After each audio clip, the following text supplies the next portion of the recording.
Então hoje, um dia muito especial, não só abrindo o ciclo de seminários do segundo semestre, estamos recebendo a professora Janete Bolite Franchi, nossa velha amiga.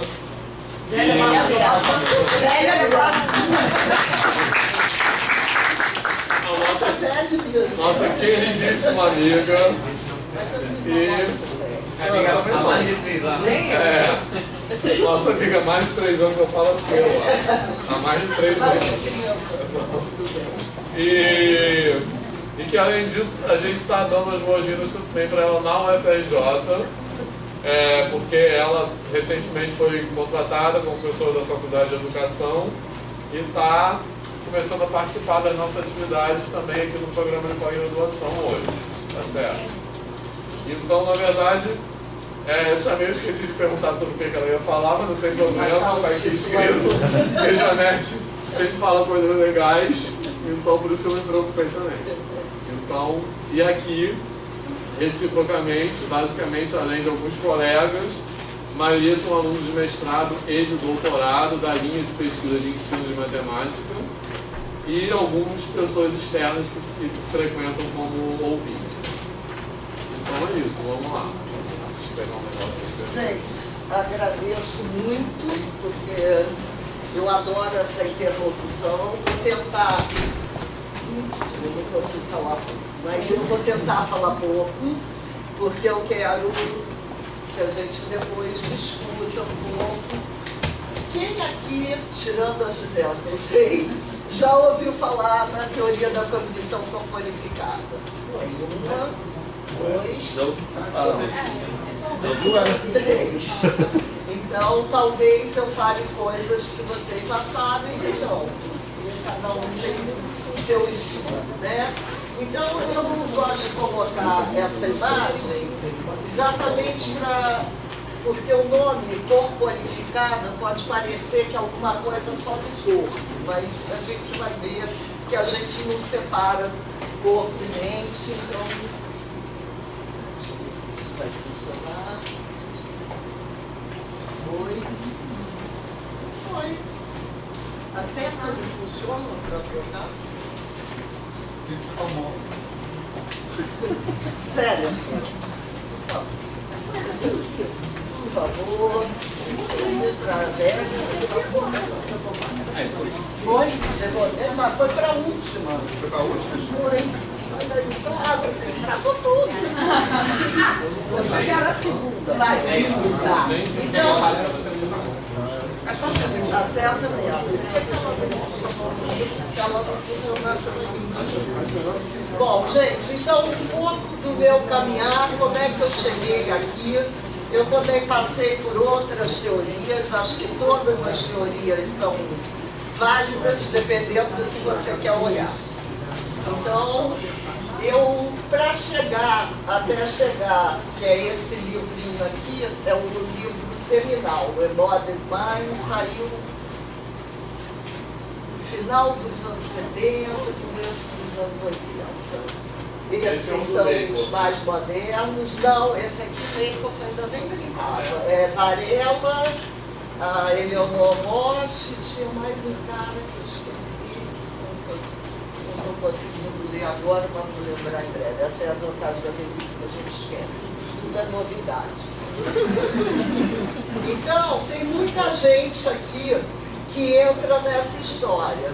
Tem o Damasio, que um dos livros fundamentais começou com o erro de Descartes, foi best-seller por um tempo, mas ele também já avançou, ele tem também muita coisa sobre conscientização, imagem, etc. O Maturana, que para mim é o pai dessa ideia aqui, é um biólogo, também trabalhou um pouco com essa ideia da mente. Esse é outro livro do Damasio, Maturana. Esse é o Mark Johnson, o The Body in the Mind. Tem esse Philosophy in the Flesh, que é exatamente essa coisa do embodiment, né? Que é a filosofia na carne. Esse é o livro onde vem a matemática, esse aqui é com o Leithoff, o Rafael Nunes e o Leithoff. E tem também coisas de linguagem que são muito importantes para a gente poder olhar interação, olhar fala. Então, Bakhtin é fundamental para mim. E esse filme que eu acho que todo mundo deveria ver, que é o Enigma do Kaspar Hauser. E então a gente aqui vê qual é o papel da educação, porque ele é um garoto que, como ele era bastardo de família aristocrática, jogaram ele pro cara e ele fica num quarto sem nenhum estímulo, só com um prato de comida e um cavalinho de pau. E é muito interessante, é um filme inteiro, não vou contar muito. É. Foi para baixo ou para cima? Do lado. Do lado.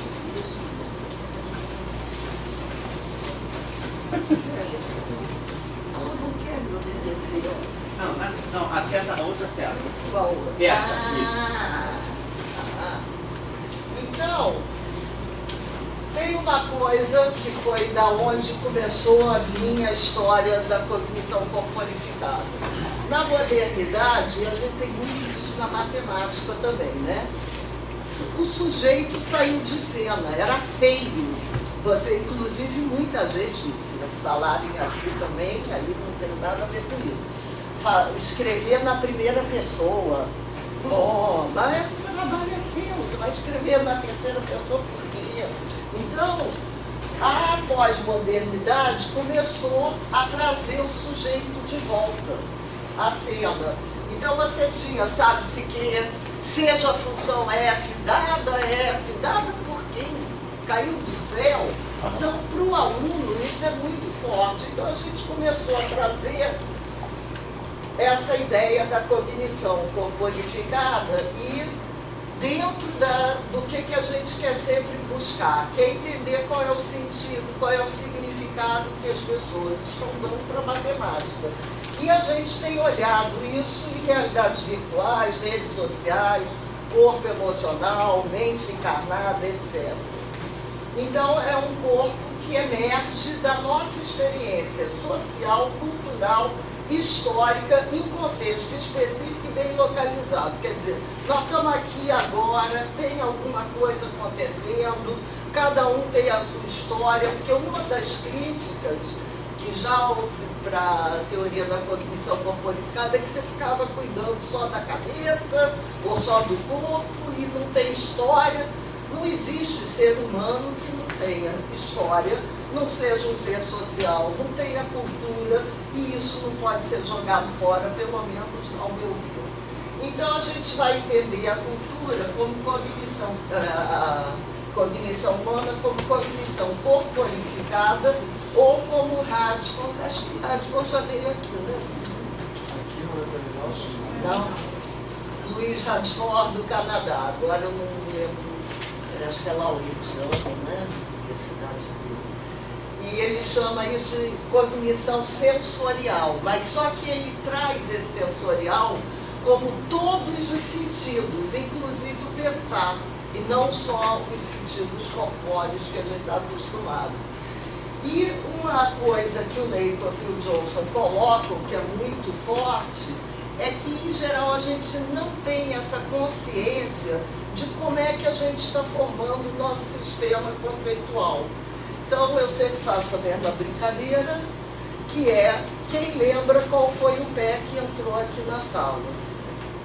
A não ser, depois de hoje que eu faço essa brincadeira, pode ser que se eu vier uma próxima vez, todo mundo vai botar o pé e vai se lembrar. Mas são coisas que a gente faz automaticamente, seguindo umas regras, que a gente vai ver depois, eu vou chamar de esquema-imagem, mas quais são essas regras não é óbvio. E um lugar privilegiado para olhar é a linguagem. Então eu vou falar um pouquinho de linguagem. E eu gostei muito dessa foto em que uma mão fala, a outra está ouvindo. Então, na maioria das pequenas coisas, simplesmente agimos e pensamos mais ou menos automaticamente, mas não é fácil ver, e o modo de ver é pela linguagem. Na linguagem, a gente tem o tempo inteiro implícitos.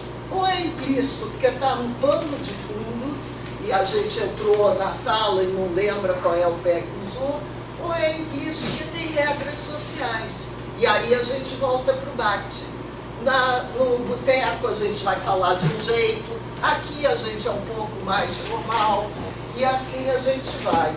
E aqui tinha um exemplo, inclusive, disso na propaganda. No marketing tradicional, mais antigo, a empresa falava com o consumidor e o ouvinte era só consumidor. Ele recebia isso e acabou. Agora, o marketing já se aproveita dos implícitos, então o cara compra feliz da vida, porque ele acha que ele é que teve aquela ideia. Ele não foi obrigado pela propaganda. Tá? Então, quando a linguagem, mente e cultura são objetos de estudo científico, o investigador não é mais um espectador. E essa ideia, eu gosto sempre de trazer coisas, essa ideia, Hélio Oiticica, que foi um artista plástico nosso, até hoje tem um centro no Hélio Oiticica, perto do Banco do Brasil, o Hélio Oiticica criou o Parangolé. E o Parangolé era exatamente isso, que a arte não era mais só para ser olhada, mas era também para ser vivida. Então só ganhava força com isso. Então isso aqui, e na teoria popular são as palavras que carregam significado. Isso aqui é da Cristevá, tá? E isso aqui é muito importante, porque a gente muitas vezes acha que uma equação, pela primeira vez para o aluno, ela já tem que ter significado. Ela não tem nada, ela é um monte de letras. Com alguns números, às vezes, acompanhando aquela letra, mas sempre números bem comportados, que eu não conheço nenhum livro de ensino médio, nem do fundamental, que tragam uma equação que não seja 2x ao quadrado, 2. E agora, uma palavra, aí vem Vygotsky, não se refere a um objeto simples, mas uma classe de objetos. Então, por exemplo, quando a gente fala função, é uma classe de coisas, não estou falando de uma função específica, estou falando de um monte de coisa. Mesma coisa cadeira. Essa cadeira que está aqui em cima é diferente dessa aqui. Você pode chamar de carteira, mas você sabe que é cadeira. Falar, tem uma cadeira sobrando ali em cima, pode entrar. Essa mesa, provavelmente ela é bem diferente de todas as mesas de jantar da casa de todo mundo aqui. Mas mesa virou uma classe. Então, essa ideia de que a palavra tem um significado, ela engloba muito mais do que isso. Tá? E aí ela diz que a ideia de pensar, ou seja, isso aqui eu não vou estar escrito, a ideia de separar pensamento e linguagem, o que vem primeiro, o que vem depois, isso só atrapalha a gente fazer qualquer tipo de investigação. Tá? Então, quem fala para alguém, ao mesmo tempo fala para si mesmo. Eu agora mesmo não quis ler isso que está aqui. Você começa a ler, você muda o que você escreveu. Então, essa ideia, a propriedade que ela tem é de organizar o que você está pensando. Porque quando você fala, você tem que, aí sim, você pode pensar milhões de coisas, mas se você falar milhões de coisas emboladas, as pessoas não vão te entender. Então você organiza para falar. E é nesse diálogo com o outro que a gente começa a constituir objeto. Então nossos alunos vão começar a constituir a matemática, os objetos matemáticos, quando eles podem falar sobre eles. Tá? E é nessa reorganização também que a gente conhece o mundo. As enunciações pronunciadas no interior de grupos, elas têm sempre uma negociação de significado entre os sujeitos, que acabam por compartilhar uma compreensão. Se não tiver isso, um não compreende o outro. O mais natural seria que quando um falasse, o outro não entendesse nada. Mas aí volto a falar, como a gente é ser social, cultural, histórico, a gente tem muita coisa em comum. Então dá para saber isso. Então vamos ver um pouco dessa cognição corporificada, né? Uma visão não cartesiana, e eu estou fazendo o Damasio. E ele diz que o cérebro humano e o resto do corpo é um organismo indissociável. Quer dizer, não existe eu falar da mente ou do corpo. Um exemplo que eu gosto de dar é um exemplo do medo. Quando a gente sente medo de alguma coisa, você não sabe se você pensou primeiro ou se você paralisou e começou a suar primeiro. Ou se é tudo junto. Porque você não tem tempo de ficar, eu vou pensar aqui que agora eu estou com medo dele, então eu vou paralisar. Não, você paralisa. Então é tudo junto. Isso aí depois vocês podem ler mais. Tá? Então, a gente, seguindo Lakoff e Johnson, ele diz o seguinte, que para a gente entender coisas novas ou consideradas abstratas, até esse nome eu uso muito, que é o nome que a gente está mais acostumado. Mas esse nome não faz muito sentido, depois a gente vai ver. Então a gente vai usar estruturas inferenciais precisas e modos de raciocínio que vai estar ligado ao nosso sistema sensorial. Eu vou dar brevemente exemplos, tá? Então, a gente faz uso desses esquemas, imagens que vêm a partir da nossa experiência comum. E, de novo, que eu já falei no começo, que é importante entender que embodiment ou cognição corporificada não é só do corpo. Esse exemplo é muito velho, que não sei se alguém viu esse filme, Dançando no Escuro. É um filme muito velho. Esse é muito interessante, porque é com aquela cantora, como é o nome dela? Eu esqueci, Bjork. E ela, vou contar porque não tem que ver. Ela tem uns óculos deste tamanho, e a gente sabe logo no começo do filme que ela vai ficar cega. E aonde a desgracenta trabalha? Numa fábrica que ela enfia a mão numa guilhotina, bota um objeto e tira a mão da guilhotina. Gente, ninguém no cinema teve a mão decepada por guilhotina. Mas cada vez que ela botava a mão, você só ouvia aquele...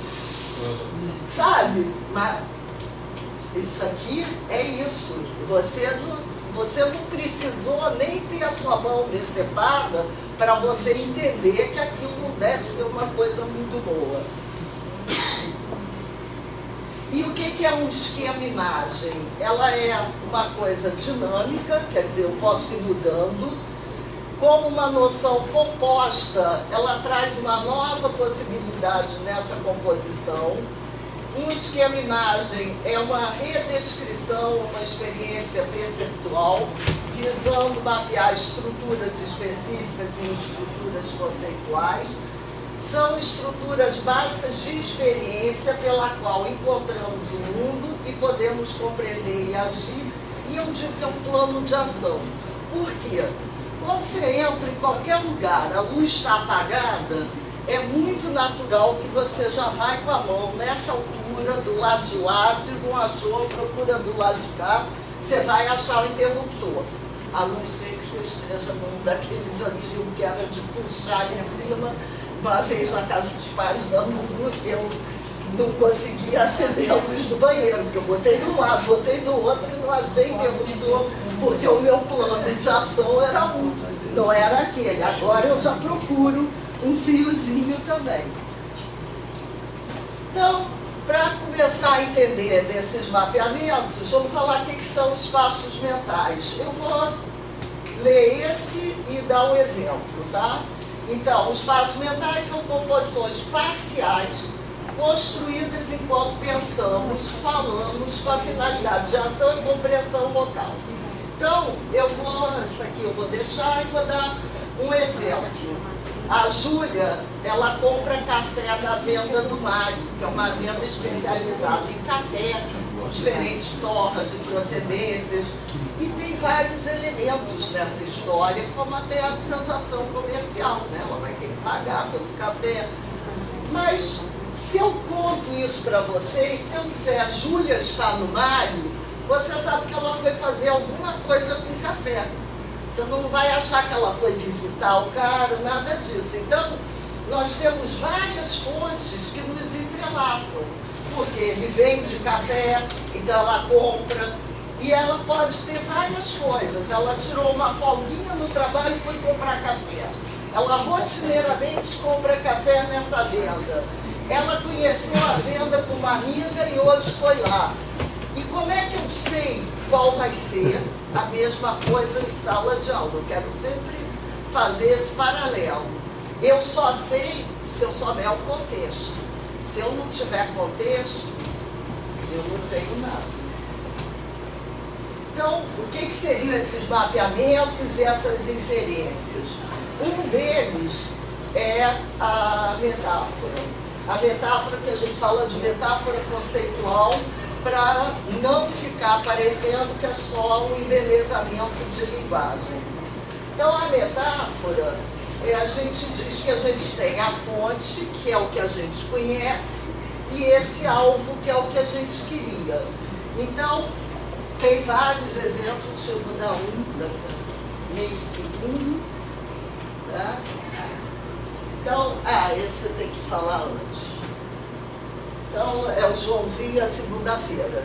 Ainda bem que vocês não me ouviram muito, porque esse exemplo eu mesmo já não aguento mais ouvir, mas ele é muito emblemático.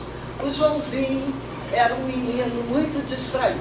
Esses aí eles ouviram na disciplina. Já ouviu? Você já contou toda a história? Então ele ia para a escola. Não, nem todos. Então pronto, então vou contar. Então, o Joãozinho, segunda-feira, ele acorda, bota a mochila nas costas, e ele morava, como todo bom problema de matemática, como é que é? Nada é para dar problema, tudo tem que dar certo. Então ele mora na mesma rua da escola, a 10 quarteirões da escola. Assim, eu não preciso sair dessa reta, tá certo? Esse eixo aqui está garantido. Então o Joãozinho acordou, enfiou a mochila nas costas e foi. Quando ele chega aqui, quase na escola, ele fala: esqueci o dever de matemática, aquela Janete chata vai me encher meu saco. Ele volta e pega o dever, bota a mochila e vai de novo. A escola finge que é a mesa. Quando ele já está aqui, fala: não levei dinheiro da merenda, vou ficar morrendo de fome. Aí ele vai um pouquinho mais rápido e volta correndo. E chega na hora da aula. E aí a gente pediu para os alunos do primeiro ano do ensino médio, para eles, essa é uma escola em Belo Horizonte, e a gente pediu para eles para fazer o gráfico distância e tempo. Então, olha, aí agora tem todo o embodimento aqui que precisa olhar gesto. Então, olha o dedo dele. Ele diz o seguinte: ele andou 2 minutos, ele está aqui. Aí ele voltou no -2. Alice é a professora. Mas se ele está andando aqui, ele não vai voltar assim. É porque ele fez um gráfico que era um pontilhado na vertical. Que ele estava aqui e volta aqui. Aí ela fala: não, mas não é assim. E aí ela mostra no gráfico. A outra diz assim: não, quando ele está voltando é negativo.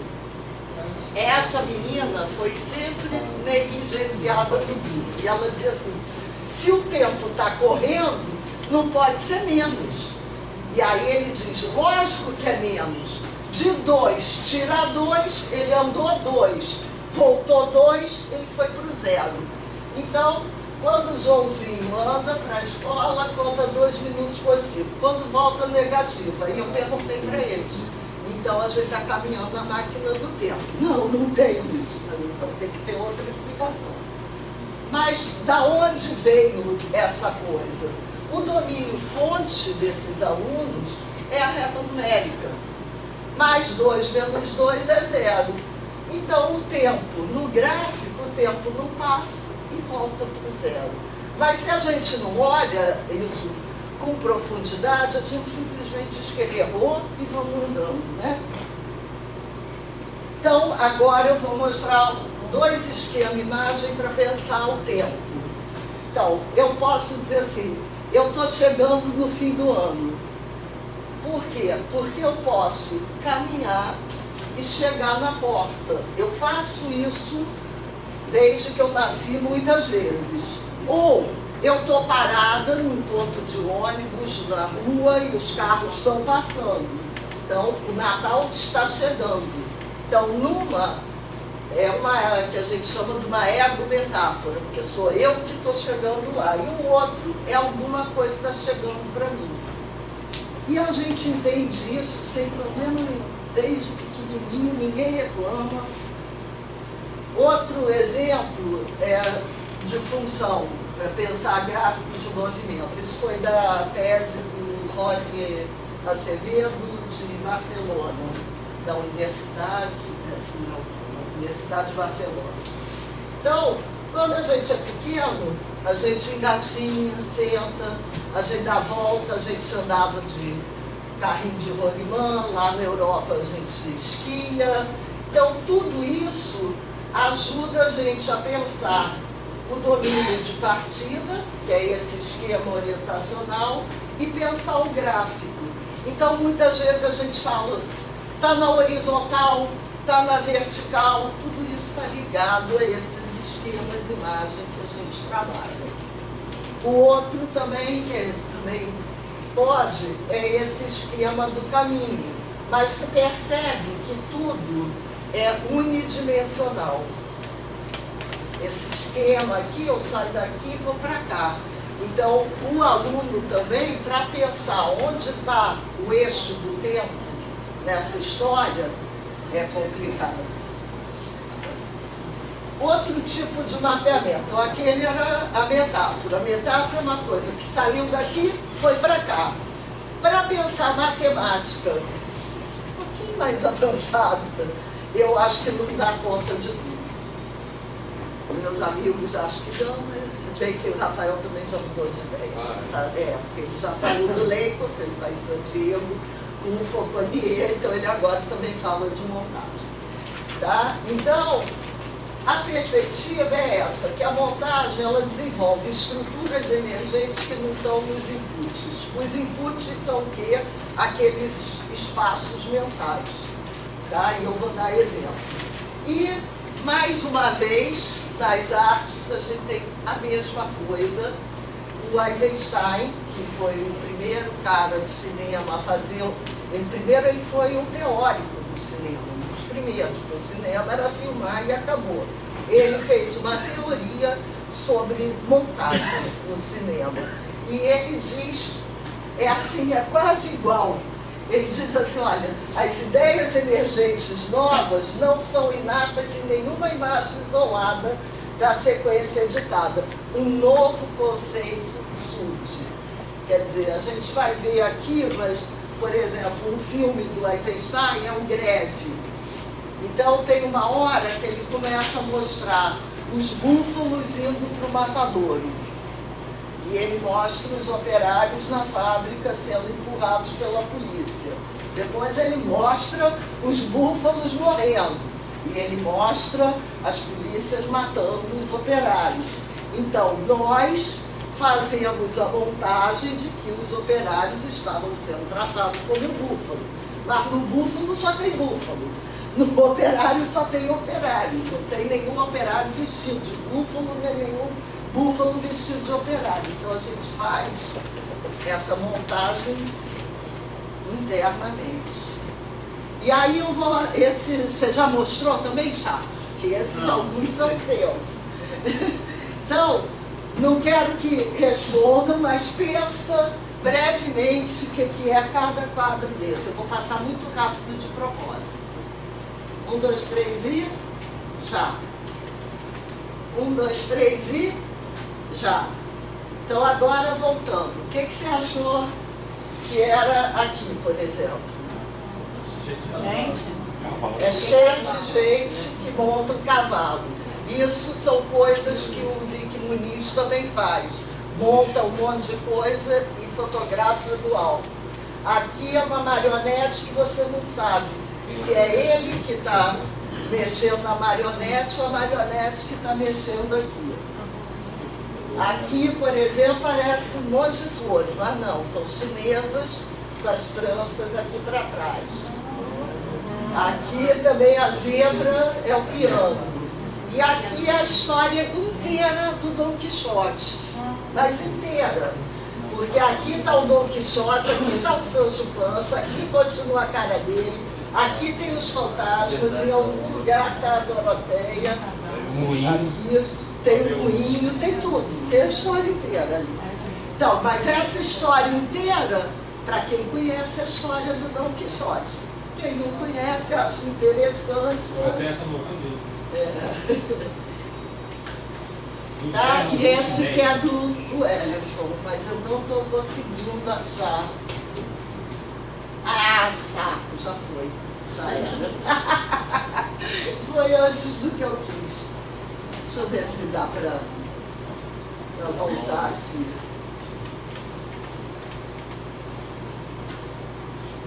Olha para essa cena e me diz o que você acha. Agora não tem mais graça que eu já roda sozinho. Mas antes, como isso está parado, a impressão que você tem é outra completa, mas esse já não valeu. Sabe? Então, a última coisa que é a compressão. A compressão é uma característica muito forte da montagem. E a gente faz isso o dia inteiro e o tempo inteiro. Eu pergunto assim, tudo bem com você? Você faz assim. É igual quando a gente aprendia aquele inglês que ninguém mais aprende, que era, oi, como vai? Ah, eu vou bem. Ninguém responde assim. A gente comprime porque sabe que o outro já vai entender e a gente faz isso, nem fala às vezes. E tem muita coisa que a gente faz e que tá, porque já pensou, se eu tivesse que a cada momento pensar qual pé que eu vou ter que botar primeiro para entrar nessa porta, para andar, então a gente faz isso o tempo inteiro, normalmente. Então eu vou dar um exemplo, já estou quase acabando aqui, que é do cirurgião açougueiro. Quando você fala cirurgião açougueiro, todo mundo entendeu tudo. Mas, de novo, vamos pensar na montagem. O cirurgião está aqui, o açougue está aqui. Quando eu falo, eu começo a levar para esse espaço mental aqui algumas coisas, por isso que é parcial, não é tudo. E aqui a mesma coisa. É igual quando a gente fala, a matemática é um edifício. Você falar isso para uma criança de 5 anos, a primeira coisa que ela vai te perguntar é quantos andares tem, quantas janelas, quantas portas. Você não está interessado nisso. Só que ele não sabe. Então aqui também, quando a gente fala cirurgião açougueiro, eu não estou preocupada com a roupa, se é azul, se é branca, não me interessa. O que eu estou dizendo é que o cara é um péssimo cirurgião, que ele vai fazer, e que eu acho até sujeira com os açougues. O cara pode ser um bom açougueiro, né? Pode ser um açougueiro cirurgião. É. Esse aqui é um outro exemplo. Esse exemplo é um exemplo antigo também, se não me engano, não vou lembrar. Esse exemplo foi uma época nos Estados Unidos que estavam querendo levantar fundos para a educação. Toda vez que sai um piso, não sei o que não dá certo nos Estados Unidos, eles ficam muito mais nervosos que o resto do mundo. Então, essa era a propaganda. 3 criancinhas de 6 anos, um cara deitado e eles vestidos de médico, e está escrito o seguinte: antes que você perceba, essas crianças vão ser seu médico, enfermeiro, técnicos em medicina e provavelmente cuidarão de você. Eles precisarão de um excelente conhecimento de tecnologia laser, computação avançada, genética molecular. Infelizmente, muito poucas crianças americanas e brasileiras estão sendo preparadas para tal. Será necessária uma escolaridade desafiadora. Se fizermos mudanças agora, poderemos evitar muita dor mais tarde, aí eles perdem dinheiro. Isso eles fazem muito problema. E aí, o que eu queria não é a propaganda deles, mas o que essa propaganda está trazendo e como é que a gente pensa aqui. Aqui entrou alguma coisa de hospital, cirurgião, criança. Aqui eu tenho uma escolaridade deficiente, a criança, e a criança que não tem medo de tentar. Aqui eu tenho um leitor, uma sala de cirurgia, um cirurgião, uma incompetência e uma insegurança.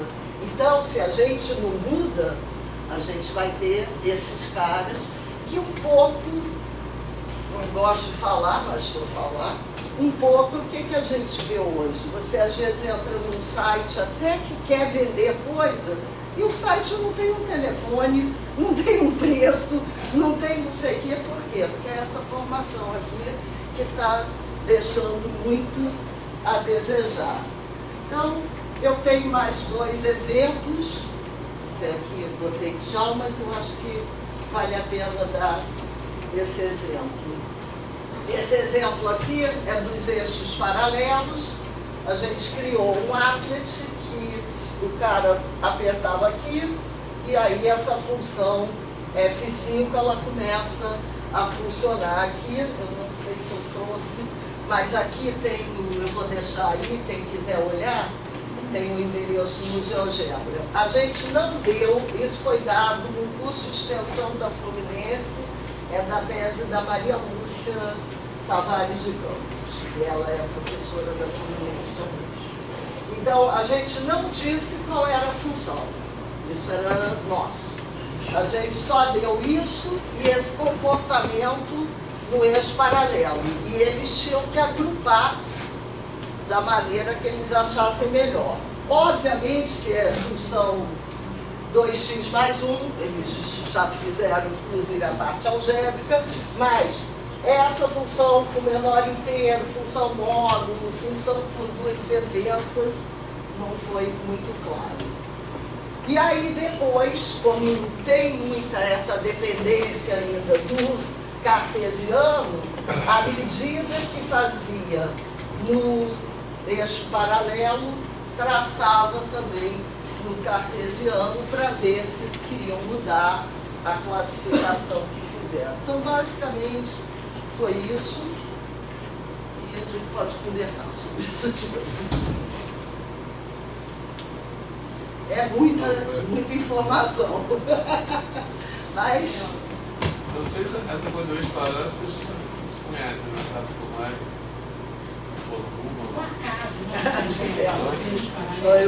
O Arcade começou, fez isso com... O Arcade? No bem, foi. O Arcade com o Friedland. Ele foi lá a primeira vez e fez isso. Aí estava lá o Vanderlei Rezende, que está na Fluminense, e aí junto com o Bortolossi fizeram, e aí ficou parecendo que foi o Bortolossi que fez. Eu conheci ele Lulu. Não, mas a Lulu já... Ah, não. O que a Lulu usa são os eixos paralelos na horizontal. É do Paul Vanderberg. É a Dynamic, não sei o quê. Mas eu também não sei qual foi o objetivo desse último exemplo que você deu. Eu não consigo entender qual foi o objetivo. Inclusive, assim, também, por que vai fazer diferença o eixo paralelo e o eixo vertical? Não tem muita diferença. Não tem muita diferença do horizontal para o vertical. A diferença é que aqui no vertical, depois a gente continua, porque aqui você muda, principalmente para professor ou para quem já viu função, você mudou completamente, eu não dei nenhuma função, você mudou a cara. Então, o que era um ponto x, y, virou um segmento. Já mudou completamente. Eu não tenho mais pontos, eu não faço mais sentido falar de coeficiente angular, porque eu não tenho ângulos por aqui. E se eu fizer, esse que foi na época o arcade do problema, se você fizesse no Basic tudo, aí ele pinta isso aqui tudo, aí não dá para entender nada. Porque depois a gente vai ver o seguinte, nessa primeira função, por exemplo, 2x mais 1, você vai ter que elas vão se encontrar num ponto aqui fora. E aí a gente começa a perguntar por quê. Entendeu? Tem muito trabalho aqui que é mais isso, de você ter o sentimento do gráfico antes de ter o sentimento da álgebra. E você tentar, olhando o gráfico, realmente ler o que a gente pede muito dos alunos, né? Leia essa função. Lê aqui. E não é uma coisa simples. Então, é nessa hora que a gente começa a trabalhar mais, porque não é simples fazer isso. Mas você sabe que eu quase que eu enxergo o diagrama de Venn nesse negócio aí. Não. A seta para mim, assim, É a porque, seta... deixa eu ver se eu consigo. Vê se você consegue passá-lo. À medida que você Não, movimenta mas eu ali no tenho eixo, isso, não. você movimenta no outro. Então o que você está fazendo é criando uma relação entre essas variáveis e você tem um movimento diferente dependendo da relação entre as variáveis. Você mantém a seta e Ó, vai mexendo agora. sobre um eixo e vai vendo o que acontece com o Um outro. eixo é X, o outro eixo é F de X. Aí você arrasta X e ele vai Você mexendo. consegue que aqui vai mais parecido. Não é assim Na também que a gente está... tem, acho que tem aqui embaixo. Márcia, sabe o que não, é? Esse não necessariamente. Você vai levando aqui a qualquer lugar que esteja, você vai colocar aqui seja Aqui. de Y, qualquer localização. Aí. Ali Olha, você tem uma coisa Márcia, que permite olha lá. conhecer melhor. Olha o comportamento da seta. Agora sai, sai dessa e vai na Você outra. faz assim, faz assim, Vai ele só você vai. joga em qualquer Vai ficar constante. Então, uma coisa que pode ser feita é adivinhar qual é a função a partir do comportamento, que é um comportamento que não é representado graficamente. Mas aí Você tem que bota levar em no conta a variação que acontece com Mas é você. isso, Só achei vendo que era a- constante. bem Eu lembro que ele estava sozinho, esqueci. Acho que foi você mesmo. Isso aí eu acho que Isso aí é uma quadrática. Pô, gente, é outra representação, com certeza, mas eu não tenho clareza se isso aí é tão interessante. Ah, não dá para achar em 1 minuto que eu estou mostrando. Tem que mexer.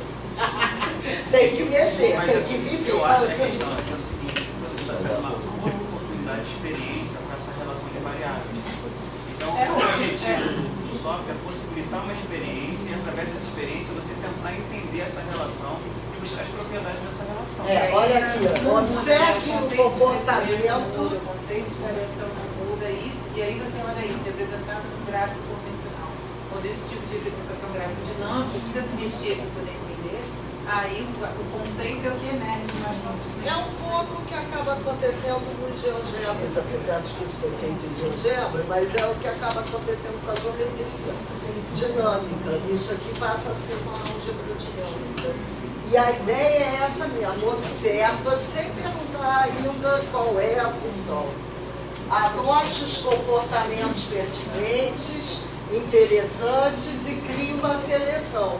E dê um nome para cada um desses grupos. Então, por exemplo, crianças menores, que foi o caso da tese da Cássia, se não me engano, as crianças falavam, por exemplo, tem uma, que acho que era F17, que ele pula, e aí eles falavam que era um malandrinho, entendeu? Aí as crianças vão agrupando essas coisas, e aí depois você vai ver que agrupou a função de primeiro grau, a função de segundo grau, e aí você começa a dar nome. Então, tanto faz se você nunca viu função ou se você já viu e vai apresentar um outro ambiente para produzir significados diferentes. Porque quando você dá 2x mais 1, 2 é o coeficiente angular. Pronto, todo mundo sabe. Eu sempre falo, a função do primeiro grau, voltando aos velhos, é um pouco o National Kid. Quem foi criança de National Kid? Não, Kid, aí ou ela é assim, ou ela é assado. É uma constante aqui. Então não é muito difícil. A função quadrática que a gente leva todos os anos o aluno a fazer a mesma coisa, ou ela é assim ou ela é assado. Então se você não faz alguma coisa diferente, você não sabe se está produzindo significado, você está decorando. Eu também já trabalhei com isso aí várias vezes nos cursos. E acho que a ideia é essa, assim, que tem aquela representação gráfica cartesiana com eixos ortogonais, ela é muito interiorizada, muito familiar aos alunos.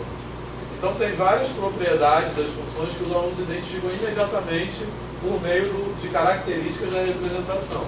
Por exemplo, a função é crescente, como é que isso se expressa no gráfico? Esse gráfico.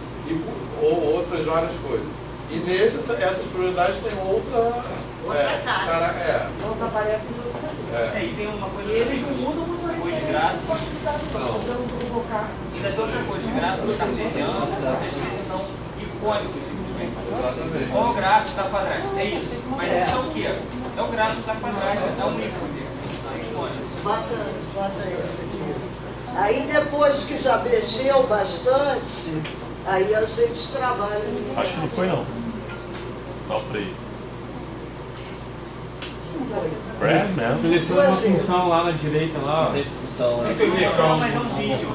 É um vídeo. Ah, é? Não abre, não. Tenta clicar no meio da tela. Pra ver se vai. Foi. No meio da tela.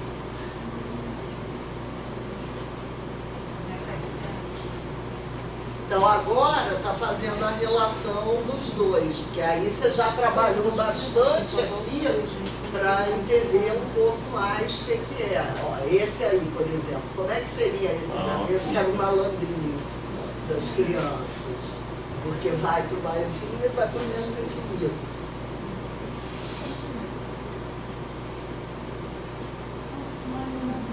Eu acho que o malandrinho. É que o malandrinho era no horizontal, mas é isso. Não, mas eu acho que o malandrinho era aquele no baixa inteira. Não, baixa inteira, aquele fica assim. Eu conheço isso, na verdade, no artigo do aluno com a Nata, que ela usa esse trabalho. Então é isso, quer dizer, essa parte é um pouco que a gente fala de como é que eu vou provocar. Então, para pensar como é que a gente ia usar isso e fazer isso, a gente sempre tem uma hipótese de montagens. Eu não trouxe todas essas hipóteses, mas a gente sempre tem uma hipótese. Então eu vou precisar disso, eu vou precisar daquilo, eu vou precisar daquilo. Então eu vou e monto uma atividade com isso. Mas só depois que eles mexem é que eu vejo qual é a montagem que eles estão fazendo. E aí a gente consegue interferir. Esse aqui, isso realmente o Arcádio nunca tinha feito. A relação dos dois. Tá? E teve uma dissertação de mestrado ainda da Santa Úrsula, que foi fruto da vinda do Arcádio, que foram dois alunos do CAP e da UERJ. E eles então fizeram ainda uma fórmula para você passar daqui para cá. E eu me lembro quando eu mandei para o Arcádio falou, nossa, a gente nunca tinha pensado nisso. E foram dois garotos que, se não tivesse visto o vídeo, eu ia dizer que naquela época eram aqueles garotos que nem saíam de casa, nada. Com seu bonezinho para trás, sua camiseta, os garotos super normais. E eles curtiram e foram pensando nisso. Mas eu acho que o importante aqui é exatamente isso. Como é que a gente pensa com essa teoria, tanto para propor como para olhar, fazer a análise. Eu tenho uma leitura minha também desse tipo de atividade, é o seguinte: você parte do pressuposto da cognição qualificada, a gente aprende por uma categoria de coisas, e a gente aprende através da nossa experiência. Então, o nosso desafio é propiciar experiências. Agora, a gente não propicia essa experiência com base no nada. A gente propicia essa experiência com base em ideias que a gente acha que são relevantes, que a gente pressupõe que seriam os inputs para montar essa ideia matemática que a gente quer discutir, que a gente não vai montar, quem vai montar é o sujeito. Então, o que a gente acha que seria relevante, o que eu entendo seria relevante? Observar uma relação entre variáveis. Eu quero despertar esse input para o desenvolvimento conceitual de função. Então, acho que o maior desafio dessa ideia de cognição qualificada, se você parte do pressuposto a gente aprende por experiência, é promover experiências matemáticas. Não, aqui só diz o que foi negociar a ideia da montagem.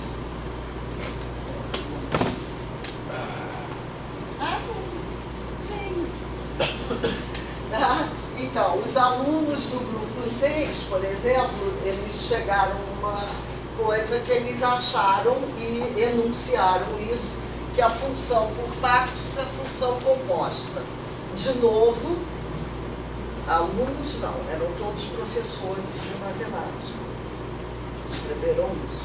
E aí a gente falou, bom, se a gente só disser está errado, os caras vão continuar falando isso. Então, como é que eles estavam pensando?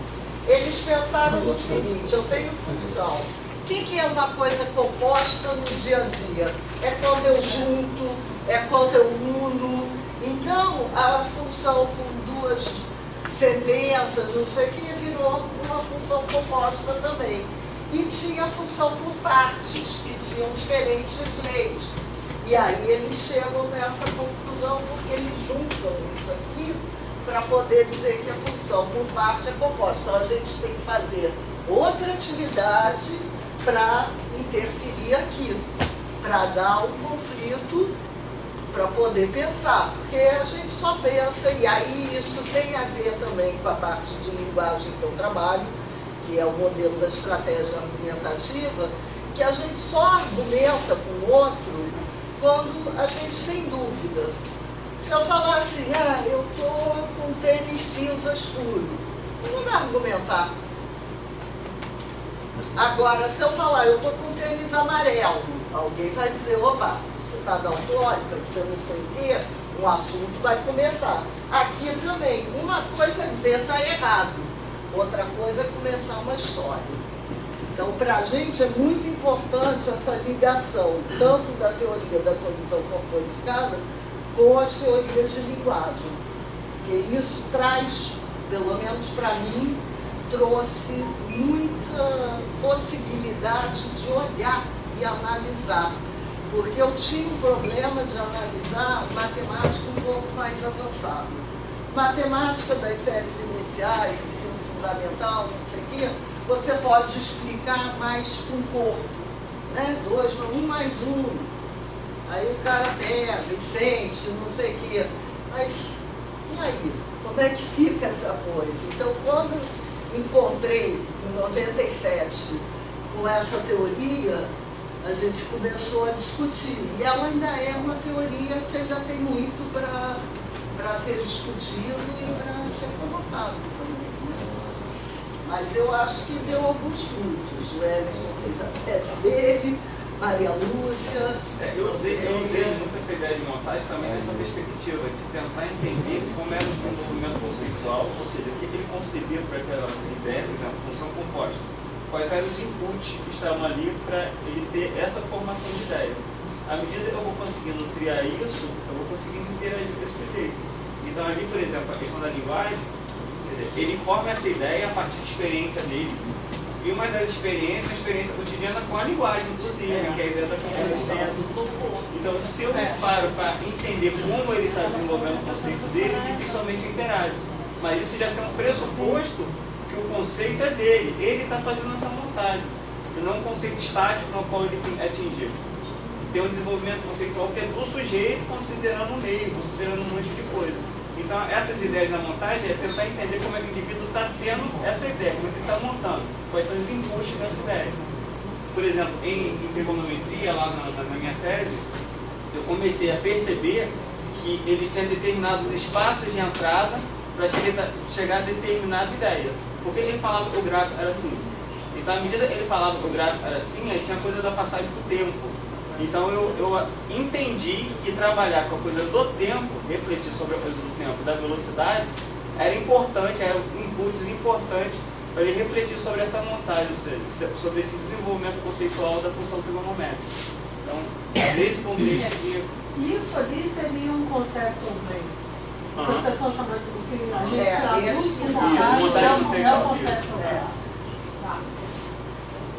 Eu queria fazer uma pergunta que é bem elementar. Tem que se Na passar. verdade, Toda pergunta é pergunta, né? Básica tem os básicos. Na minha teoria não tem isso. Não, nem na minha. Eu sempre falo Então, isso. você fala isso para ser respeitoso. Não, que é o seguinte, na verdade que é anterior a isso. Assim, bom, primeiro, o Rafael foi a primeira pessoa que trouxe essas ideias para a matemática, ou não? Rafael Nunes. Rafael Nunes escreveu com o Leikoff o livro aquele. Não, porque assim, o Leikoff, a pergunta que eu fiz era essa. Não, o Leikoff é linguista. É. Então, o Rafael, ele é um pouco chato, esse menino, porque ele sabe absolutamente tudo. Ele fala 30 idiomas fluentemente, ele sabe matemática, psicologia. Ele, quando fez a universidade lá fora, você se forma na graduação, você pode se formar com 2 especialidades. Então, ele se formou em psicologia e matemática. Aí depois ele vai fazer o mestrado, ele se aprofunda naquela parte dos infinitos. Quando ele está na Suíça, o Piaget adora o que ele fez, mas diz que já está muito velho, vai morrer, não vai mudar nada do que ele fez. Então o Rafael, ele é considerado uma pessoa que trouxe, mas tem mais gente. Antes dele? Junto, a Log, por exemplo. Sim. Aí a coisa, ela é junto. E que tem aquele livro ali. Onde é a como é que matemática. fica lá em The Flash? Como é que é? Aquele que é do Leikoff. Aquele não. Filósofo em Aquele The Flash. Que é do Leikoff, Não. sozinho, não é? Não, esse aqui é do Johnson, se eu não me engano. É o Mark Turner e Johnson, e esse também. Agora, esses cognitivistas também, linguistas cognitivos, eles de vez em quando também se acham. Por exemplo, esse The Way We See, não é o One Way We See, é The Way We See, e eles dizem que já chegaram no auge. E ele bota todas as montagens já pré-existentes, já define todos os recursos que as pessoas vão ter. Na verdade, a pergunta foi fazendo um pouco nesse sentido, que você falou agora, por acaso. Que é o seguinte, por quando acaso, eu... que é bom a gente saber que toda teoria tem seu... Com certeza. Uma dúvida que eu sempre tive quando eu li as coisas, porque eu nunca trabalhei com isso, mas quando eu li as coisas do Rafael há muito tempo atrás... Parecia Deus falando. Isso. Mas em Ele é meu particular... amigo íntimo, eu posso falar mal dele à vontade. Não, porque é bem isso que deu aí o figa, é isso mesmo.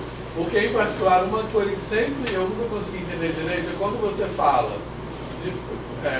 pode ser uma coisa imbecil, tá? Mas quando você fala de metáfora conceitual e quando fala de fonte e alvo, a escolha de quem é a fonte do que é sempre pareceu uma coisa, por que não pode ser na direção ao contrário? Pode ser, mas aí depende Então isso do que... sempre pareceu que eles estavam querendo dizer, a maneira que se pensa é essa. Essas coisas é que eu acho que a Natalie Sinclair, ela foi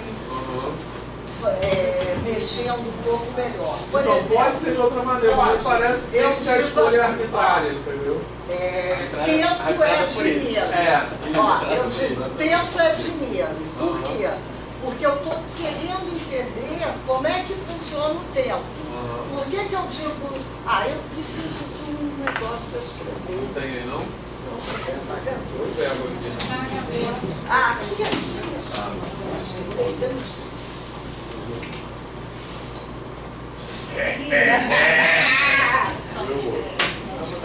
Mais uma tentativa. Esse tá bom. Tempo é dinheiro. Eu deveria ter escrito, se eu fosse tão Caxias, tudo em letra maiúscula. Tá? Então, quem é a minha fonte? Nesse primeiro caso, é o dinheiro. Então, eu sei como é que funciona o dinheiro. Não é tudo, são sempre coisas parciais. Então, eu pego algumas coisas aqui e eu não levo igual um diagrama de Venn, mas eu desenho como diagrama de Venn, que é como eles acham. Porque também tem isso. O pessoal das humanas acha que se fizer alguma coisa parecida com com matemática, tendo número e gráfico, legitima. É a ideia da ciência que vale. E o alvo aqui é o tempo. Então eu digo assim, puxa, perdi tempo porque estava trânsito. Mas eu não perco o tempo, cadê o tempo? Eu vou pegar, vou perder, não é uma caneta que eu larguei. Mas eu falo, porque eu posso perder dinheiro. Eu perco dinheiro, eu perco tempo. Eu ganho dinheiro, eu ganho tempo. Agora, se eu sou uma pessoa que eu não sei o que é dinheiro, mas sei o que é tempo, então eu vou dizer, dinheiro é tempo. Tá? É que quando eles dão um exemplo, eles só dão um. Mas você pode trocar. Então agora, eu sei o que é tempo, mas eu não sei se quando eu fizer essa volta, se eu não estou pensando é por aqui. Tá? Então, quando eu faço essa volta, tem que ser não esse exemplo. Esse exemplo, para mim, eu não consigo pensar em tempo sem ser com as coisas que a gente aprendeu desde que a gente nasceu. Não, mas esse incômodo do dedo é um incômodo de todo mundo. É um incômodo, por exemplo, da bol, quando você fica pensando em é a mesma coisa. Então, eu, por exemplo, vou usar essa coisa de metáforas. Eu também não gosto muito de montagem, quando ele monta lá no livro, montagem conceitual para entender função. Não. Você viu, ela falou ali, montagem do sujeito. Agora, aquela montagem que tem nesse livro, no apêndice, tanto para E elevado a π mais I, alguma coisa assim, como o de trigonometria, muito interessante, porque é uma hora que vai dar essa ideia. Você tem o círculo cartesiano, você vai ter o círculo trigonométrico. A maioria dos nossos alunos e de professores, você pergunta por que o círculo trigonométrico, a razão é única. Não, mas assim, o que eu estou falando as ideias são interessantes, mas assim, na minha leitura, me causava a sensação que ele está dizendo o seguinte, a maneira certa de pensar é essa. Eu acho que o Ellison usou uma analogia interessante, que é quando o incômodo que muitas vezes causa a Débora Volta, ela está dizendo, o que o professor tem que saber é isso. É isso, entendeu? Então, não, uma coisa com certeza, por isso que eu falo, existe aqui, por acaso, essa não dá, mas tem outras. Discussão é guerra. Eu posso dizer que guerra é discussão, se eu estou mais acostumado com discussão. Agora, tem vários. Acho que assim, para mim, um livro seminal que não é meio também freudiano, tudo vai ser metáfora. É o do Lakoff sozinho, que é o Metáforas da Vida Cotidiana. Foi traduzido para o português por um pessoal da PUC de São Paulo, muito bem traduzido.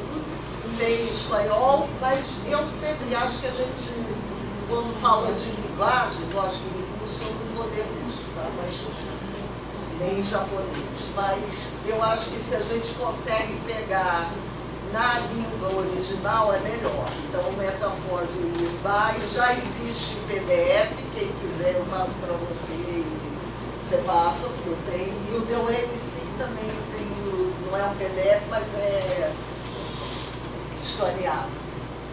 E aí são dois. Agora, em metáforas, eu acho que assim, tem que fazer esse caminho. Começa aqui, que é a coisa mais básica, já muita coisa já foi por terra, mas é básico, é o seminal. Aí depois passa para esse das metáforas, depois é que você vai para isso aqui. Porque aí você tem mais chão para conversar, senão fica mesmo essa coisa do dogma, né? E qualquer dogma é ruim. Ele já falava de conceptual planning nesse livro. Já, mas muito pouco. Você acha que era pouco? Muito pouco. Ele deu, inclusive, o exemplo está lá no final, ele dava, foi muito em cima das metáforas. Ele fala do conjunto, ele fala do container, a teoria de conjuntos, então isso. Mas eu comecei a gostar dessas coisas juntando, e o próprio Rafael diz que a minha meu endócrino é diferente. Porque é isso, a gente vai botando a mão e vai fazendo algumas outras coisas. A gente fez durante muito tempo esse grupo de endócrino do PME, né? Muita coisa ali, teve muita contribuição de todo mundo, principalmente quem discordava, porque essa é a melhor contribuição. Porque quando todo mundo concorda, de novo, a gente não precisa mais conversar. Então, cada vez que tem uma discordância, essa coisa... Esse ponto, para mim, é um ponto seminal, como ele falou, porque o que tem de mais bonito nessa teoria, para mim, é compreender que o conceito é algo emergente do sujeito, num contexto social. Agora, se eu interpreto nessa perspectiva, eu tenho vontades a priori, aí depois o paradoxo da compreensão. Exatamente, é outro caminho. Que não é o caminho, por exemplo, que eu entendo que gosto desse conhecimento. O que é interessante, acho que a gente tem isso também digitalizado, para quem interessar.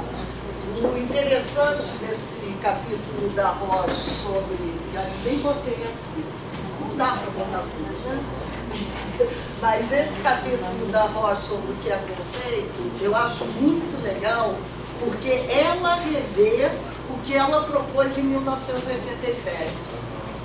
Entendeu? Ela, em 2000 ela já vai, e aí ela vai dando todo um histórico de como se olhava na psicologia para isso. Depois ela passou a trabalhar com empatia, que é essa coisa que eu falei da mão, a gente não tem a mão cortada, mas você é capaz de ter empatia por alguém que a mão vai ser decepada.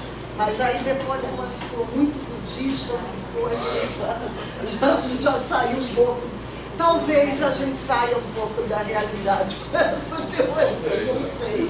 Talvez, eu também acho que eu estou enlouquecendo. Se eu não me engano, a Rocha foi um dos pilares da tese do momento. Foi, quer dizer, acabou sendo, porque os professores de cálculo falavam o tempo inteiro conceito de integral, conceito de derivada. E aí o conceito era a definição matemática, que é um sinônimo de conceito, é definição em matemática. Mas na sala de aula e na vida, isso já é, na verdade, a definição já é a síntese de tudo que você fez, você sintetiza com a definição. Até nas representações sociais, se você for usar as teorias da representação social, você tem também uma ancoragem e uma objetivação. E a objetivação acaba sendo a síntese, você conseguir fazer essa síntese. Janete, mas então a gente... Você escreveu no quadro? R-O-S-C-H, que é Eleonor Roche. Eu queria mais alguma coisa. Acredita nesse, que eu acho que ele está melhor do que esse vermelhinho. Com certeza. Então, mas eu botei o Leibniz aqui em cima porque eles falam bastante. E para mim, eu falei de metáforas, mas tem um outro. Que o Leibniz, que esse aqui vai em homenagem ao meu amigo Gomes.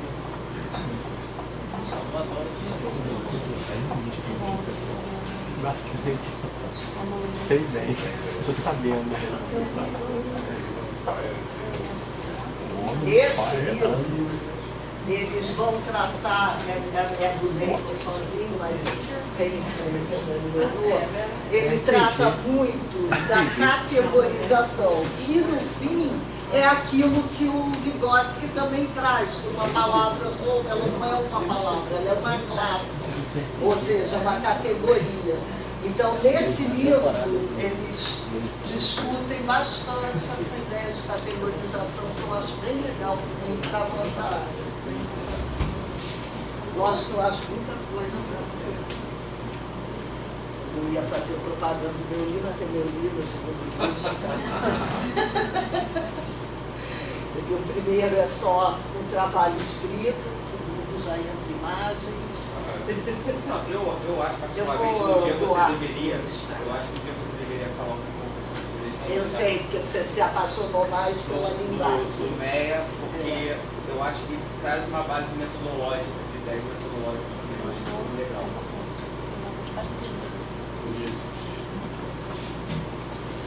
Então, MEA é o modelo da estratégia argumentativa, que ele fica íntimo, falando isso.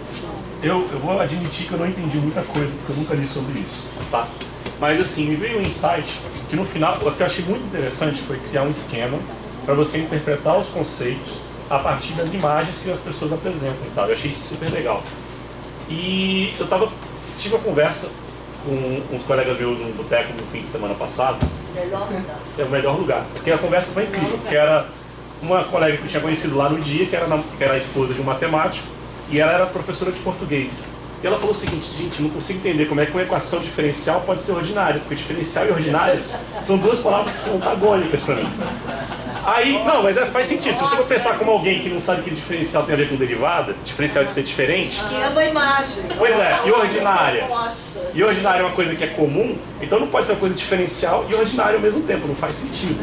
Na montagem pode. Mas pois é, aí fica a grande questão, porque quando você cria a palavra diferencial, na verdade você tem uma metáfora incluindo aí, que tem a ver com aquela razão das diferenças ali. E aí vem a grande questão: o cara, ele tem uma ideia, ele precisa comunicar essa ideia. Ele vai inventar uma palavra nova, tipo Google? Não, ele vai usar uma palavra num novo sentido, né? E é isso, eu acho que o nosso ensino de matemática é muito baseado nessas metáforas de poder entender ideias que são ideias abstratas que existem no campo da matemática, no fim das contas. Então, vou te dar, você me deu a oportunidade de dar um outro exemplo, que esse eu vou falar muito pouco, porque eu estou começando a burilar agora. A minha amiga que criou esse modelo da estratégia argumentativa comigo chama Mônica Rabelo, muita gente conhece. E Mônica foi para o Pará, para algumas aldeias e quilombolas indígenas. E, por incrível que pareça, eu achava que isso era uma coisa mais viável, só ali são 21 ou 23 tribos e falas diferentes. E uma delas, e era um trabalho com formação de professor também, e ela queria entender como é que o professor Lindo levava aquilo, tarará, que ele aprendia, se era uma imposição, se não era. E ele falou exatamente isso, que na aldeia dele, primeiro que eles só contam até 5. Então, você falar 427 menos 332, não faz sentido nenhum. Então, as crianças têm 6 anos primeiro de língua portuguesa para depois começar a matemática. Legal. E aí você vê, e aqui a gente com a mesma palavra, né, equação diferencial ordinária, já traz uma problemática enorme. Como foi a coisa da função composta ali. Era uma função definida por 2 sentenças, mais de 2 sentenças, mas virou composta. Quem falou foi o professor. O trabalho do Emerson de trigonometria também, os gráficos foram feitos por professor. Depois é que a gente foi para o ensino médio. Mas na primeira teste a gente faz entre amigos. E isso não é nada demais. O que a gente vê é a nossa formação. Claro. Não estou criticando o professor. O professor ele é fruto dessa formação. Ele decorou assim e foi assim. Né? Então, e a gente tem vários. Tem um artigo que eu levei uma vez para o CIPEM, depois foi publicado não sei aonde, que acho que eu peguei a primeira folha de função do livro do Gelson Iese, que é um livro mais usado, é um livro que não tem erro, mas também não ensina muito bem para quem não sabe, mas ele não tem erro. Então ele começava dando exemplo da bicicleta, o ciclista, não sei o quê, então tinha o tempo e a distância, alguma coisa assim. Logo depois virava espaço e tempo. Logo depois ele dava que isso era y igual a x mais b. E aí depois, no primeiro exercício, eu pedia y de 9, dava uma função. Nenhuma criança sabia de 27 alunos, ninguém sabia, porque aqui não tinha. Da onde apareceu esse nome? Então, são várias coisas. O que é isso? Isso é uma compressão. A gente já comprimiu aqui, porque a gente entende que aqui é y de x. Mas se eu vou falar disso a primeira vez, eu vou ter que fazer mais coisas do que só partir direto para cá. Então, essas compressões que o professor faz, mas que o aluno não fez, é onde interessa mais da gente atuar. Essa aqui. O Ulisses falou do exemplo. Super legal. É só o texto. Ela vai interpretar aquele texto e a experiência que ela tem em relação às palavras. Então, às vezes eu vejo alguns problemas de matemática, é o seguinte, a gente não proporciona experiência, está com uma definição do teorema, na suposição que a pessoa vai entender esse primeiro que está demonstrado. E faz um exercício tipo, depois pede um outro que não é tipo, vamos embora, né? E aí alguns vão, outros não. E a gente está querendo mais gente. Mas a gente está querendo que mais gente possa falar. Hoje em dia está muito difícil você encontrar alguém que vai fazer matemática. Ou que vai para uma área de exatas. Por que a gente tem mais gente, às vezes, numa licenciatura hoje do que no bacharelado? Sabe? E eu acho isso muito triste. Sabe? Eu acho isso muito triste. Eu não acho que todo mundo tem que ser matemático, mas eu acho que o mundo precisa um pouco de cada coisa. Não pode ter uma cor só. E a gente acaba com uma cor só. Então, para mim, essas teorias começaram a me ajudar a ver todo esse tipo de coisa, esse exemplo que ele deu. E tem coisas que não tem jeito. Nessa tese que ele citou, essa está online na PUC em São Paulo, Antônio Monetti. Eu não lembro mais o ano, acho que foi em 2006. Alguma coisa assim. Ele trabalha com os professores de cálculo, leva esse trabalho da Nino Rocha, todo mundo acha, é isso mesmo, nunca mais vou falar a palavra conceito, não sei o quê. No 12º encontro, só falaram de conceito. E falaram de conceito como definição. Então, também tem isso, a gente tem uma vida. Não é porque eu vou dividindo engraçadinho que o cara vai mudar na mesma hora. Você demora. Né? Você tem um caminho que você faz para mudar esse caminho, não é assim de uma vez. Né? Essa coisa não é simples assim. Eu acho que essa coisa começa a estar mais em consonância, para mim, com essa ideia da complexidade que o Morin também propôs, não o Morin de São Paulo, de Garropa, francês. Então, sabe, acho que tem muita coisa ali que a gente ainda tem que levantar para mexer mesmo. Por exemplo, um artigo do Rafael que eu acho fantástico agora, é um de... ele deve ter já uns 5, 6 anos. Que ele foi para Papua Guiné e lá os alunos e os professores nunca trabalharam com a reta numérica. Então eles fazem toda a parte de aritmética, etc., de um outro modo. Então o que a gente acha que tem que ser assim, não é bem assim. Não é em toda a cultura.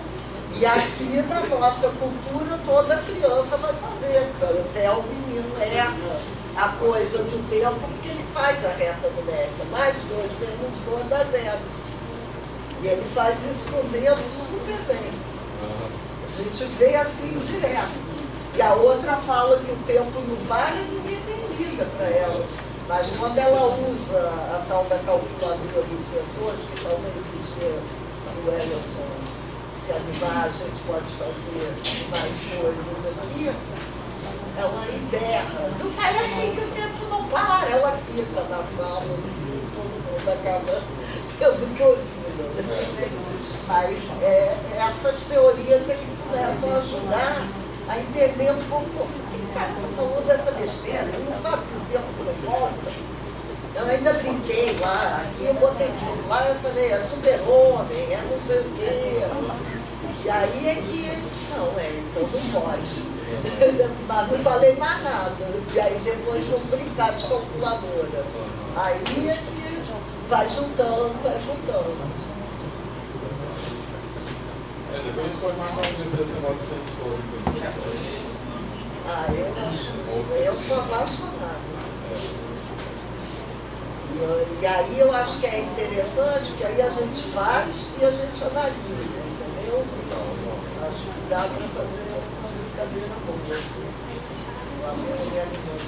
Bom, só um depoimento que essas coisas, quando eu comecei a estudar doutorado, demoraram para fazer sentido para mim, mas quando fizeram sentido, fizeram muito sentido. E são coisas que afetaram a minha prática docente. Também tu discutia de manhã, de tarde e de noite, né, meu filho? O bom do Hélio é isso, que ele discute o dia inteiro. Ele não larga o osso. Aí quer me hospedar e tem que lutar até 9 da manhã, né? Mas é isso, gente. É muita informação. Eu sempre lembro também da esposa do Carlos Gatteino. Gatteino é o que criou o geoplano, é o que trouxe as regrinhas de Kuznets, que eram da música, ele trouxe para a matemática, e a mulher dele era uma indiana fantástica. E ela, então, uma vez deu uma palestra, não sei o quê, e aí, correndo, o cara foi para ela e falou, bom, agora alguém tem alguma pergunta? Ela falou, não. Olha, vocês vão para casa, durmam pensando nisso, meu e-mail está aqui. Se vocês amanhã acordarem e ainda achar que alguma coisa que eu falei é interessante, pode me escrever. Porque no calor da coisa, as pessoas falam qualquer coisa. Vai lá, o e-mail está aqui. Eu respondo também. É verdade que hoje eu respondo mais rápido no WhatsApp que no e-mail. Também. Não leva mais de 24 horas. Bom, mais alguma pergunta? Agora ninguém vai fazer, né? Agora eu botei todo mundo dormir. Constrangeu todo mundo já, né? Mas pode perguntar assim, eu não sou a Shakti, eu não sou indiana, eu sou carioca, então é outra história. Não, só fazer um parêntese, né? Eu conheço a Janete indiretamente, porque a Janete ela foi orientadora da minha orientadora de mestrado, que é a Soraya Quinta. Sim, então, continua a minha grande também. Eu li exaustivamente a tese da Foi Soraya. por isso que você conhecia. Li exaustivamente, eu só queria dizer que é um prazer imenso te conhecer. Como é que é teu nome? Daniela. Hoje eu estou no doutorado aqui, eu sou orientando do Vitor e da Mas é sério, pô. Outras perguntas. Não era para constranger, não. Não. Mas eu sei. Eu tenho uma pergunta, mas ela é tão pontual. Por que você está usando Catriva? Kristeva, da linguagem. Porque o que ela falou não é Vygotsky. Aquilo que tem. Não, uma parte é Vygotsky, outra parte é ela. Ó, essa parte aqui. Aqui a fotonomia. Não, eu acho que é antes. Não sou depois. Acho que é que diz a Kristeva. Ela diz para você não criar essa hierarquia entre pensamento e linguagem. Um dos aspectos diferenciadores das concepções de linguagem, talvez o mais importante para a educação, refere-se a relação entre linguagem e pensamento. pensamento ora, e aí vem a saída e a volta da metáfora ali. Ora é como algo que a linguagem produz, ora é como algo que ela representa, ou espelha, ou codifica, ou comunica, entre outras concepções possíveis. E elas são todas dependentes da abordagem que origina. E ela traz muito dessa ideia. E aqui também, ó, a linguagem tem a propriedade de organizar o pensamento. Falou isso, gente. Ele também fala, mas ela traz, ela é dentro da filosofia da linguagem. Vygotsky traz isso da psicologia. E eu acho que é importante a gente cruzar essas coisas todas. E ela era da mesma escola deles? Não. Ela é super mais nova. O livro dela é de 69. Vygotsky morreu em 38. Não, mas aí eles deixaram o Bakhtin, não sei o que. Bakhtin, ela segue Bakhtin, tá? E aí ela fala um pouco essas coisas que eu acho que não deu tempo para o Vygotsky elaborar tanto, porque as enunciações são no interior do grupo, e aí o sujeito acaba por compartilhar essa ideia. Ele fala um pouco sobre isso quando ele vai falar das ondas de movimento proximal, mas ele não teve tempo. Tanto que o Vetch também tem muito mais coisa do que o Vygotsky, que ele vai um pouco mais adiante. Rapidinho, esse ponto seminal para a discussão que às vezes a gente traz aqui, Daniela. Oi? Esse ponto acho que é muito seminal para uma coisa que a gente trata aqui, algumas críticas, seja no sentido um outro ponto de vista sobre a ideia de representação. Porque a ideia de representação aqui não é a ideia de mediação entre objeto e sujeito. Sim.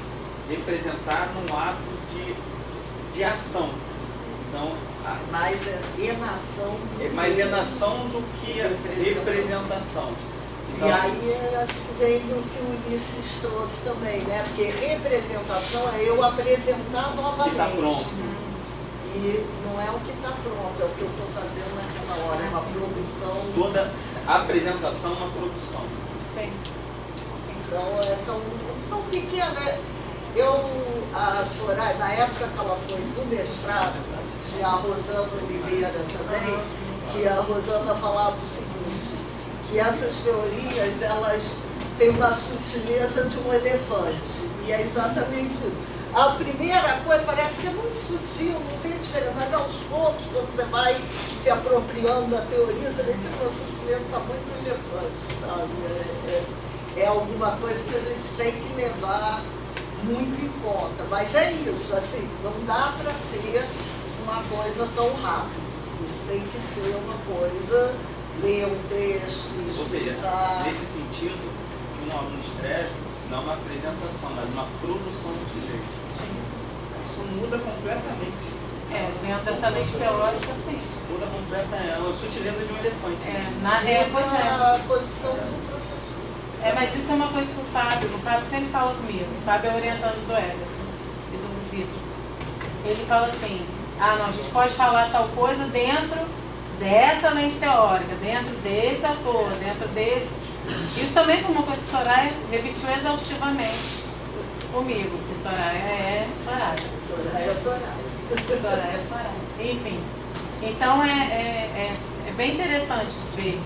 Eu tô achando bacana ver o Ederson. Sou fã do Ederson. Não, essas coisas realmente me... algumas coisas a gente consegue contaminar mais alguém, né, para poder discutir. Gisela também está seguindo alguma coisa por ali, né? Vereda, né? Sobre as orelhas que deveria ter muito. Não tem como tirar. Você está fazendo conclusão. Isso,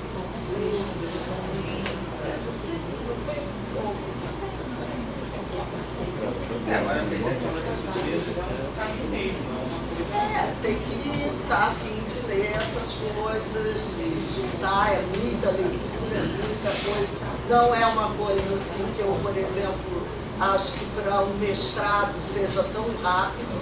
No mestrado, você trabalhei muito com mestrandos, trabalhava mais com a parte da metáfora, mais com outra parte. Porque para juntar tudo, você tem que ter tempo. É verdade. 2 anos e meio fica Fica apertado. muito apertado. Levando-se em conta que provavelmente é o primeiro encontro dos alunos com esse tema, isso não é simples para digerir rapidamente. Não é mesmo? Mas é porque aqui também Claro. eu fiz um apanhado geral. Não tinha que trazer Mas é o que você só- falou, tem que ir pelos recortes. Tem Não que, dá para tudo. senão Quero adiantar os temas. tem que fazer uns recortes de mais. Exatamente. Porque é muita coisa, né? É assim, é por isso também que às vezes dava essa impressão, vai daqui para cá. Ela tem uma direção, mas eu posso pensar outra coisa.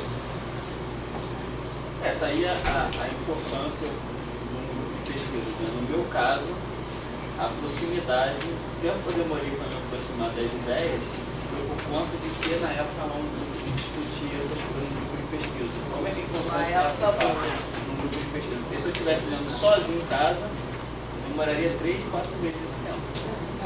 E aquela coisa também, um grupo de pesquisa pode entrar na sua vida bem antes de você ser um aluno de mestrado. Isso já é uma ideia que te possibilita avançar muito, porque não é o que acontece na grande maioria das vezes. Né? E isso é uma coisa muito legal, porque você já participa, você já entra no mestrado e doutorado com uma reflexão mais avançada que o grupo te possibilitou, as leituras, o debate. Então isso é uma coisa legal. Aquele foi a única vez que a gente conseguiu ter um grupo de pesquisa, porque uma universidade paga, urbana, então as pessoas davam aula de manhã e ela ia embora. Com certeza. E aí, dessa vez, eu tinha mais alunos do Rio do que de São Paulo, então como eles estavam lá, era lá mesmo. Então a gente conseguiu manter um grupo, e era um grupo muito pensante, né? Que todo mundo participava. Acho que a Érica também está aqui. Está na outra. Eu achei que a Érica veio para cá. A Aline também? Acho que quem está mais acompanhada no acadêmico, na pesquisa, por exemplo, inclusive o grupo de inclusão no Rio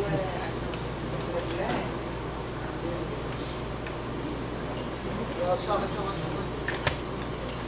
Você veio para cá, eu achei que todos os 3 vieram.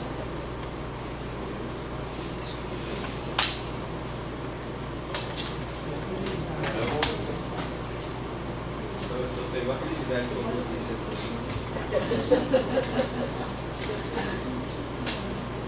Bom, pessoal,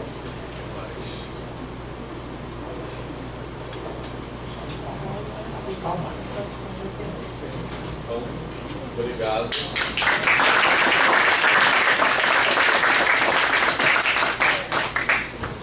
Eu queria falar uma coisa antes de vocês irem embora, para as próximas sessões de seminário.